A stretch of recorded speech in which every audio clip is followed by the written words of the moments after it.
जी नाज़रीन, ठरी मीरवा का अहम ख़बर शामिल कंदा हलूं। ठरी मीरवा पाकिस्तान जिंदाबाद मूवमेंट तालका ठरी मीरवा जी बाडी ठाही वई ऐं आफिस जो पिण इफ्तिताह कयो वियो।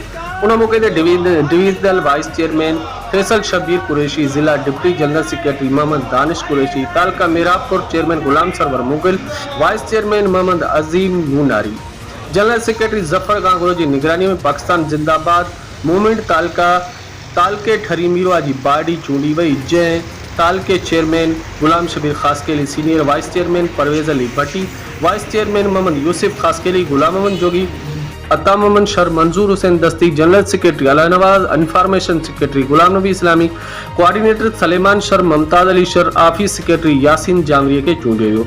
जंहिं बाद ऑफिस जो इफ्तिताह पिण कयो वियो। जंहिं बाद फैसल शबीर कुरैशी चयो त पाकिस्तान जिंदाबाद मूवमेंट जो मकसद आहे असां सिविल सोल्जर सिपाही सोशल मीडिया के दुश्मन के मुंह टोड़े जवाब ॾियणो आहे। मुल्क पाकिस्तान दुश्मन के हर किस्म की शिकस्त ॾियण जे लाइ पाकिस्तान जिंदाबाद मूवमेंट जो क़याम अमल में आंदो वियो आहे। रिपोर्टर गुलाम नबी इस्लामी, ATV न्यूज़, ठरी मीरवा।